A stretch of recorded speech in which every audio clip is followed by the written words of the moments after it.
친구들이 이렇게 말합니다. 야, 당신은 우리같이 무역하지 말고 우리가 무역해서 번 돈을 관리를 해주라. 어? 그래서 돈을 맡깁니다. 그럼 이 친구가 돈을 처음에는 많이 도망치죠. 사람의 욕심이란 게 한이 없죠. 어? 자, 그래, 내가 맡아줄게. 그러다가 도망가버린 거 아니겠습니까? 지금 말하는 도덕적 해인데요. 어쨌든 간에 그게 신용이 점점 쌓이다 보니까 기관화되고 도망치지 않는 사람이고 그것 자체가 하나의 직업이 된다는 걸 알게 됩니다. 그게 바로 은행의 시작입니다. 그럼 몇 가지입니까? 은행, 보험, 주식, 창업 투자 이런 개념들이 다 이런 항해를 하면서 진짜 중요한 건 뭐냐면 자연스럽게 생겼다는 겁니다. 누가 기획하고 의도해서 이런 제도를 만들자가 아니라 여러 기간이 걸리고 자본이 많이 들고 여러 사람이 관계되는 사업이기 때문에 자연스럽게 그걸 위험을 방지하고 공동으로 하기 위한 제도들이 발상이 되고 그게 꾸며지는 겁니다. 사실 이게 자본주의예요. 그럼 서양의 자본주의는 크게 아주 오래되었다는 걸 알 수가 있지 않습니까? 이때만 해도 벌써 600년 전 아니겠습니까? 네. 그리고 또 한 가지는 누가 기획한 게 아니라 자연스럽게 되었다는 걸 알 수 있습니다. 그에 비해서 우리의 지금 한국의 자본주의는 어떻습니까? 1948년도에 이식된 겁니다. 대한민국 정부가 수립되면서 경제제도를 자본주의 제도로 하기로 한 겁니다. 그 전까지는 미군정 지배가 있었고 일제 식민지 강점기가 있었고요. 그 전에 왕조사회였죠. 그럼 자본주의 경험은 1948년부터 시작된 겁니다. 연혁이 짧죠? 그리고 또 한 가지, 정부가 의도적으로 서양의 제도를 이식을 한 거죠. 부작용이 없을 수가 없죠. 한 10여 년 전인가요? IMF 사태라고 해서 지금 알게 96년, 97년도에 외환위기가 벌어진 건 아주 시사적인 사건인데 여기도 역시 역사적인 뿌리가 있는 겁니다. 서양의 역사에서 이렇게 계약의 관념이 지난 시간에 계약의 관념을 말씀드렸고 이렇게 대항해 시대를 거치면서 여러 가지 자본주의적인 장치들이 생기면서 크레딧이라고 말하는 거, 신용이라고 보통 번역을 하죠. 이것이 생겨나기 시작을 했습니다. 아까 말씀드린 대로 처음엔 전주들이 돈을 받고 도망갔다가 점점 은행이라는 점점 신용이 쌓이기 시작하지 않습니까? 그럼 사람들도 자연스럽게 은행을 예금하게 되고 한 1600년부터는 대출 기능을 갖추게 됩니다. 은행이. 지금 같은. 그래서 확실하게 이제 은행 제도가 성립되는데 이것이 아주 장구한 세월에 걸쳐서 자연스럽게 이루어져 있다는 거죠. 근데 우리는 그에 비해서 은행이 1897년에 사실 처음 세웠어요. 한성은행이라는 곳이 최초의 은행이거든요. 여러분 기억 가물가물하시면 조흥은행이라고 있었죠, 옛날에. 조흥은행, 지금 없어졌는데 조흥은행의 전시입니다. 최초의 은행이에요. 근데 은행이 성립된 지 몇십 년 지나고도 사람들이 다 뭐라고 합니까? 야, 피부치도 없는 은행에 내 돈을 어떻게 맡겨? 이런 소리를 합니다. 그러니까 은행이라는 것 자체가 크레딧이 그렇다고 우리나라 사람들이 이런 신용이 없었습니까? 개성상인도 신용이 있어야 되는데 신용이란 덕목이 우리 조상들에게 없었다는 뜻이 아니라 신용이 경제적인 변수라는 걸 몰랐다는 겁니다. 우리 조상들은. 아주 근대까지 올 때까지도. IMF 같은 게 나니까 신용이라는 게 경제적인 변수구나. 국가 등급이 A-에서 B+로 떨어지면은 국부가 달라진다는 걸 느꼈거든요. 외국에서 100만 원을 같이 꿔도 예전엔 이자를 20만 원만 주면 되는데 지금은 30만 원을 줘야 되는 거예요. 그러니까 이 신용이라는 게 그냥 장사꾼의 덕목이 아니라 그러니까 도덕이 아니라 경제구나 라는 걸 깨달은 겁니다.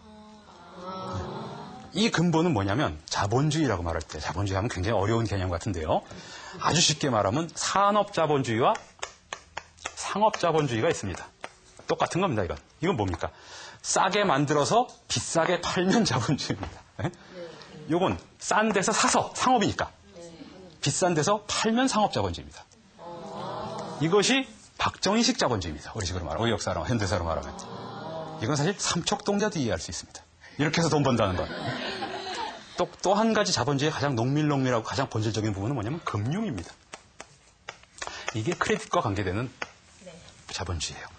자본주의는 돈 장사인데 돈의 흐름이 가치를 낳고 돈이 적재적소에 쓰여야 된다. 이런 마인드가 우리는 부족했던 겁니다.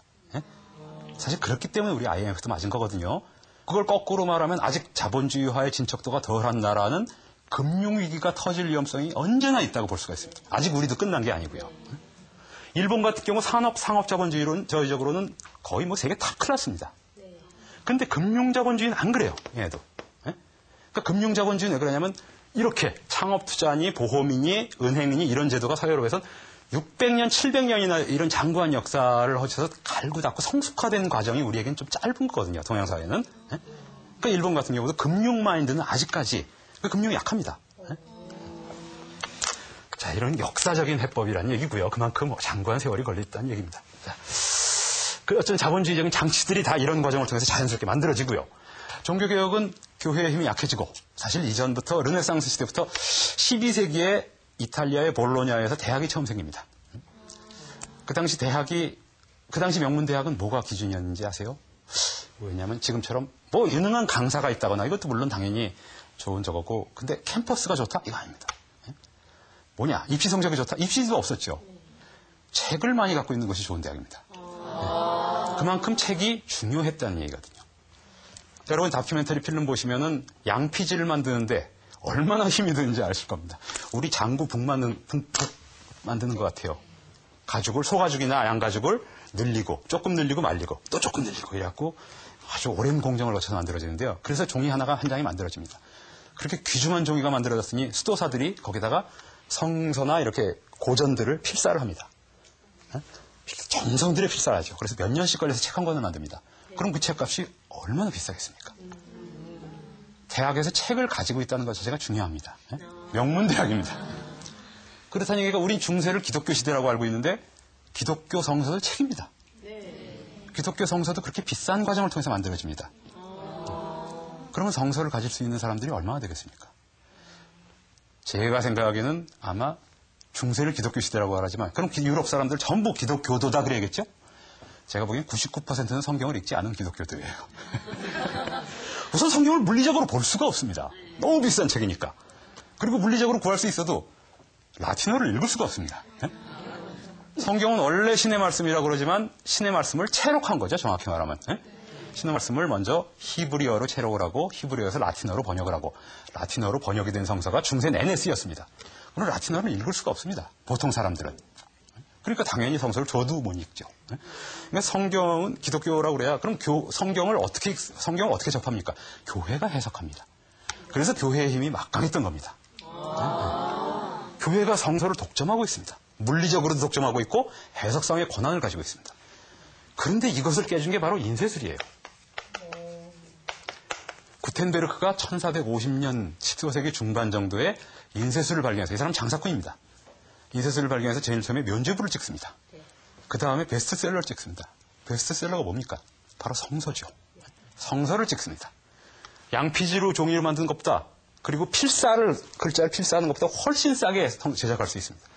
베스트셀러가 돼서 많은 돈을 법니다. 결국 날렸지만 자긴 한 50년 동안에 무지 많은 출판사들이 생기고 유럽 전역에서 성서들을 일제히 찍어내고 또 힘이 남으니까 고전들을 찍어내기 시작합니다. 그럼 성서가 라틴어로만 되어 있어서는 일이 안 되겠죠? 자국어로 번역을 하기 시작합니다. 그 자국어로 독일어로 처음 번역한 사람이 마르틴 루터라는 사람입니다. 그 사람을 통해서 1517년도에 종교개혁이 일어나죠. 이제